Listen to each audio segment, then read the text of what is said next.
ไม่สูงค่ะเมื่อได้เป็นวันที่24เดือนธันวาคมที่3ปี2026ในตอนแรกข่าวใส่หมอหอมมีข่าว3ตอนที่มาเปิ้นเผาค่ะตอนที่1เฮ้อหมิ่นผ่าใส่ก้าถึงที่ให้ได้ก้นฮอเฮ้อหมิ่นเลยโพจอยลูดเซ็งสายใจกว่าข่าวเที่ยงตอนหนึ่งลูกอ่อนอันมีว่าอยู่ที่วัดดอนจันทน์นั้นหบทบดังหยาเพิดย้อนก็เพราะว่าก้นลูกก้นตาลลดยอมลงตั้งน้ำข่าวเที่ยงตอนหนึ่งก้าต่างก้นหลอมเข้าเมืองเป็นเพศกึ่งกลางอ่อนตั้งเปิ้นในแต่เข้ามาถ่อมด้วยข่าวโหนในอ่อนตั้งค่ะ เพกึ่งกลางตั้งเฮ่อหมินค่ะออกเฮ่อหมินผ่าใส่ก้าวาไหนเมื่อค่ำคืนวันที่22เดือนธันวาคมที่3ปี2026ได้มีข่าวงาออกมาว่า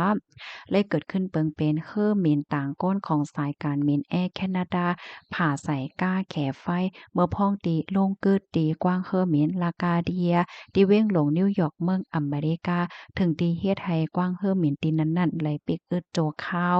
เฮ่อหมินลำในต่างมากก้นออกข้าวต่าง72ก่อแล ก้นเหตุการณ์เนอเฮอร์มิน4ก็ลูกมาดีเมืองมอนทรีออลเมืองแคนาดาค่ะเป็นเพศกึ่งกลางเมือพ่องดีโลงกึดมีไว้อยู่ดีเหนือด้านเวเนี่ยค่ะเดเลยว่าเฮอร์มินลำในค่ะนะโลงกึดเหย่าหยาเยาวค่ะก้วยกาวาตาเตถึงตีกึดให้ก้น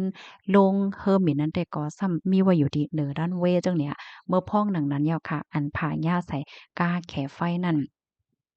ไล่ฮู้ว่าก้นฮอเฮอร์มินและโพจอยก้นฮอเฮอร์มินนั้นไล่หับตั้งหมาเจ็บเฮาแห้งสีลื่นสุดก็รูดเซ็งสายใจกว่าค่ะนอกเหลือเสนั้นก็ยังมีก้นอันแลเจ็บหมาดกว่าเที่ยงเป็นหลายสิบก่อค่ะก้นออกข้าวตั้งที่อันแลเจ็บหมาดเฮาแห้งเสตึกยศยาตัวไว้อยู่ที่ห้องยาก็มีอันหมาเจ็บอิดอ้อเสียก็ไล่ขว้างลงห้องยาก็มีหมอก30ปลายาวในค่ะ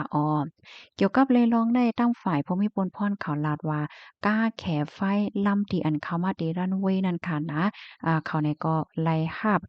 ป่องเลี้ยงให้กว่าจอยดีเปิงเป็นร้องข้องคำตีหนึ่งเฮ็ดให้ค่ะว่าแน่อยู่ๆก็สมาผาญากันตีรันเวย์ที่สี่ของกว้างเฮอหมินในค่ะตั้งฝ่ายภูมิพลพรเขาเนี่ยก็เตส่งโพลงเหรียญในคณะมากกดทัดลองตั้งไล่โหย่อยย่ำมันกว่าเที่ยงกำนึงในข้อมูลตอนในคาลิปปินว่าที่ห้องการข่าวมติชนออกไว้ค่ะ พี่น้องค่ะถ่อมข่าวโหนยาวหันเทินซึ่งหือพองค่ะมีก้นหลายก่อปันตั้งหันถึงเนาะว่าโอ้เพกึ่งกลางอันว่าในเพราะว่าใครเป็นมากก็กำหนึ่งก้อยเนาะดีๆมันเฮอหมิ่นลำในซัมปอลงกึดไว้ยาวนั่นน่ะเนาะโหลกึดให้ก้นออกข้าวตั้งเปิ้นลงเฮอหมิ่นกันนานก้อยเนี่ยค่ะเนาะก้อยก็ว่าก็ยังตึกเป็นเพกึ่งกลางอยู่จังว่าเพราะใครเป็นมากก็กำหนึ่งก้อยเนี่ย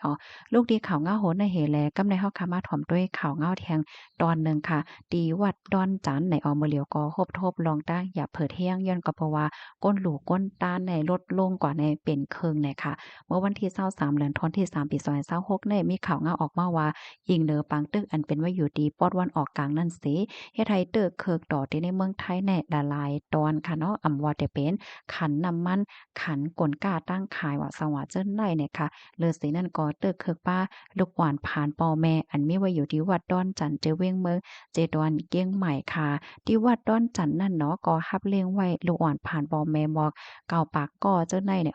ไล่ฮู้ว่าลูกอ่อนได้กินนอนแลเค็นหลิกตีในวัดนั่นที่วัดดอนจันทน์ได้ก็เมื่อกาก่อนปนมาก็รับลูกขามค่ะเนาะที่ก้นหวานก้นเมืองผู้มีน้ำใจเจตนาว่าที่เป็นข้าวสารตั้งกินแห้งน้ำหมีน้ำมันผักเยอะนางเขียวหมองว่าคักโคว่ะสังว่าจั่งใดค่ะปยก็มาเฮ็ดข้าวผักเหี่ยวก็เลี้ยงลูกอ่อนเฮ็ดจั่งใดเกี่ยวกับไปลองได้เจ้าก้อนวัดดอนจันทน์รัดในว่าเมื่อเหลียวอิงเหนือเงาลายละลายลองคันกลกาก็เคินเฮ็ดจั่งใดเหแลไลหัวา ก้นอันมาหลูมาต้านว่ามาบริจาคในค่ะเนาะลดย่อมลงกว่าในโฮปากไหล50กว่านะคะตั้งวัดเนี่ยก็ย้อนแต่เลยว่าแม่ตตาถึงพ่อแม่พี่น้องผู้มีน้ำใจดีใจศรัทธาค่ะเนาะมาหลูมาต้านว่าที่เป็นข้าวสารตั้งกินแห้งหมอกหมากคาโคผักเยอะนั่งเขียวเลยเจ้าไหนเปิดตาจ้างเอามาเฮ็ดเป็นข้าวผักเหี่ยวก็เล่งลูกอ่อน1วันไหล3ตาว่าไหนค่ะข้อมูลตอนนี้ค่ะเลยปึงเอี่ยวมาที่ห้องการข่าวอมรินทร์ทีวีต่างวัยเนี่ยค่ะพี่น้องค่ะถ่อมข่าวเงาโหนนายกหันเถินซึ่งหือพองเนี่ยค่ะเนาะที่วัดดอนจันเว้งเก้งใหม่ค่ะก็มีวัยรุ่นผ่านพ่อแม่ตั้งน้ำในนั้นน่ะเนาะเมื่อเหลียวเนี่ยก็ครบทบยาลองกับกินจังหนังกวานว่านั่นยาวค่ะตอนดาพี่น้องเฮาค่ะที่อันมีน้ำใจเจตนาใครลูกใครต้านว่าสังว่าจังไหนก็โหลต้านไลไหนค่ะลูกดีข่าวเงาโหนในเสแลกำไรเฮาค่ะมาถ่อมด้วยข่าวเงาเที่ยงตอนหนึ่งค่ะ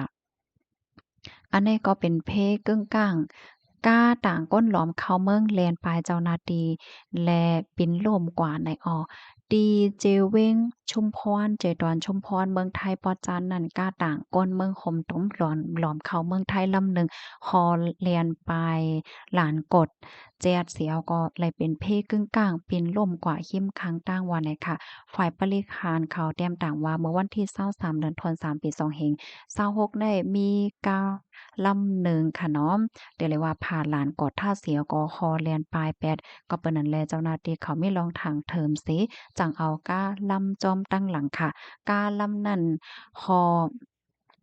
อตั้งปินพรสีอกอปลายอำก้าฮอกว่าแลดไว้นะอาลาถึงเข้าตั้งไก่มอก20กิโลเมตรอะเจ้าในเพราะว่าถึงตีหนึ่งเนาะทิ้งเฮียงไว้อำไลเนาะหับปลีกอำไลเสียก็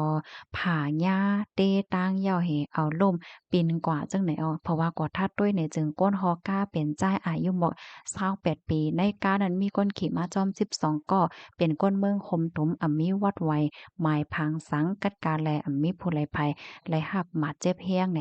ก้นฮอก้ายอมรับว่าไลลูกดีเจเว้งสมุทรสาครเสต่างเขามาเหย้าเตไลกว่าส่งปันตีเว้งหัดใหญ่เจดอนสงขลาไลกาจาง1ปอกใน8เฮงวาดในเย้าค่ะ เจ้าหน้าที่เขาไล่เอาตั้งพิษถึงก้นฮอก้าวาโดยปักเปิงฮอก้าพิษหมายมีลักซิมเสริงต่อเอาก้นหลอมเขาเมืองเจอเป็นก้นเมืองคมถม12ก่อกอเทเอาตั้งพิษว่าลอยลวงเขาเมืองอ่ำจ้อมหมายมีสังว่ามีลวงข้องคำหยาเผิดแลสังทบหันลองพิษหมายมีแลสังกับสืบปองข่าวเลยดีภูมิปนพรเขาในเขาปองว่าภูมิปนพรเขาเตเอาก้นตีอันหลอมเขาเมือง จ้อมหมายมีในเหี่ยก็ได้ปันตัวตามกว่าจำหนังหมายมีจึงเมืองมีเนี่ยค่ะเรือเสนั่นก็ป่องแล้งถึงก้นวันก้นเมืองป้านั่นค่ะน่ะเนาะสังคบโทบหันลองหลีทางเทิมเนี่ยก็ให้เลยป่องแล้งปันพมีปนพรเขาในนั้นยาวค่ะข้อมูลตอนในค่ะเลยปืนมาที่ห้องการข่าวเงาหาวเสียงใต้ออกไว้เนี่ยค่ะยินจมกูก็ที่รับถอมปันแห้งค่ะย้อนให้อยู่ดีกินหวานและรอดเพ่กันกูก็ค่ะเนาะไม่ทรงค่ะ